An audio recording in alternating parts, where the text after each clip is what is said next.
जब सीता ने खुद राम को रोकने की कोशिश की, क्या भगवान भी गलत हो सकते हैं?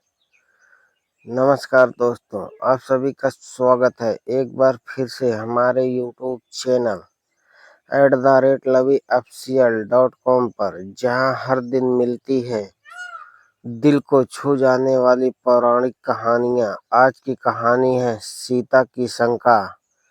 जब धर्म पर ही उठे सवाल, यही कहानी है एक पत्नी के प्रेम की, एक राजा के धर्म की, और एक ऐसे सवाल की जिसका जवाब आसान नहीं।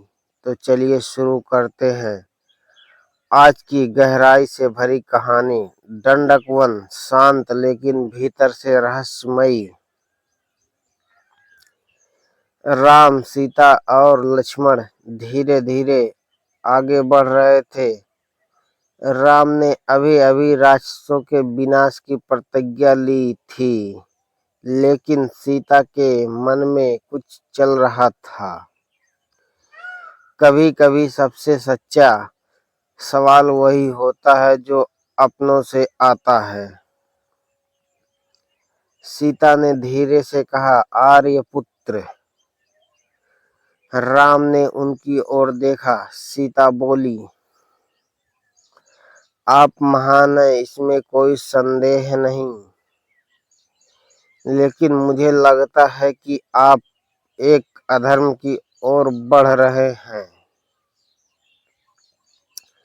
लक्ष्मण चौंक गए। राम शांत रहे। कहो सीते, सीता बोली, इस संसार में 3 बड़े दोष होते हैं। पहला, झूठ बोलना। दूसरा, पर स्त्री गमन। तीसरा, बिना कारण क्रूरता। पहले 2 दोष आप में नहीं है, लेकिन तीसरा वह आपके सामने खड़ा है। राम ध्यान से सुन रहे थे। सीता बोली, आपने जिन राक्षसों को मारने की प्रतिज्ञा की है, क्या उन्होंने आपका कोई नुकसान किया है? बिना वैर के हत्या करना, क्या यह धर्म है? जब सवाल धर्म पर उठे तो जवाब देना भी आसान नहीं होता। सीता आगे बोली, वन में आप तपस्वी जीवन जी रहे हैं, फिर अस्त्र क्यों? कहाँ तपस्या और कहाँ युद्ध? ये दोनों एक साथ कैसे चल सकते हैं? फिर सीता ने एक कथा सुनाई। कहानी के भीतर कहानी। एक ऋषि थे, बहुत पवित्र, बहुत शांत। इंद्र उनकी तपस्या से डर गए थे। एक दिन इंद्र योद्धा बनकर आए। उन्होंने अपना तलवार ऋषि के सामने रख दी। ऋषि ने उसे अपनी कमर में बांध लिया। धीरे धीरे उस तलवार का असर होने लगा। उनका मन बदलने लगा। तपस्या कम, क्रोध ज्यादा। और एक दिन वो ऋषि रौद्र रूप में आ गए। अस्त्र केवल हाथ में नहीं होते, वो मन को भी बदल देते हैं। सीता बोली, हे नाथ, आप भी धनुष लेकर चल रहे हैं, आपका मन भी बदल सकता है। निर्दोषों की हत्या, यह आपको शोभा नहीं देता। मैं एक स्त्री हूँ, फिर भी धर्म के कारण ये कह रही हूँ। पूरा वातावरण शांत हो गया। अब सबकी नजरें राम पर थी। राम मुस्कुराए, सीते, तुमने जो कहा वह सत्य है। लक्ष्मण भी चौंक गए। राम बोले, लेकिन धर्म केवल अहिंसा नहीं है, धर्म है रक्षा करना। ये ऋषि निर्दोष है, कमजोर है, और ये राक्षस उन्हें मार रहे हैं।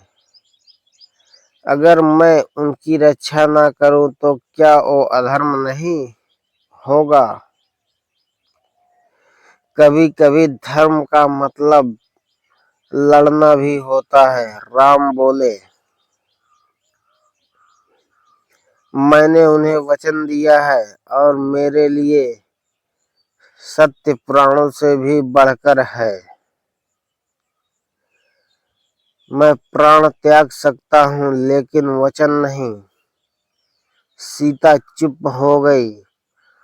उन्होंने समझ लिया राम धर्म के मार्ग पर है। इसके बाद तीनों आगे बढ़े। वर्ष बीतते गए। 1 साल,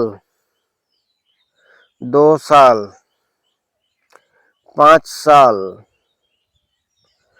पूरे 10 साल वे वन में भटकते रहे, ऋषियों से मिलते रहे और अगस्त मुनि की खोज करते रहे। लेकिन उन्हें उनका आश्रम नहीं मिला। आखिरकार वे फिर से पहुंचे सुतीक्षण मुनि के पास। राम बोले, हे मुनिवर, मैं 10 वर्षों से खोज रहा हूं लेकिन अगस्त मुनि नहीं मिले। कृपया करके मार्ग बताइए। सुतीक्षण मुस्कुराए। राम, अब समय आ गया है। तुम दक्षिण दिशा में जाओ, वहां एक अद्भुत वन मिलेगा, फूलों से भरा, पक्षियों की आवाज से गूंजता। वहीं से तुम्हें मार्ग मिलेगा और वहीं मिलेगा तुम्हें नया अध्याय। अब राम पहुंचेंगे अगस्त मुनि के आश्रम, जहां मिलेगा उन्हें ऐसा दिव्य अस्त्र जो बदल देगा पूरी कहानी। धन्यवाद मित्रों। यह कथा कैसी लगी कमेंट बॉक्स में जरूर बताएं। फिर मिलते हैं अगली कहानी के साथ, जहां हम प्रतिदिन लेकर आते हैं प्रेरणादायक पौराणिक रहस्यमयी कहानियां।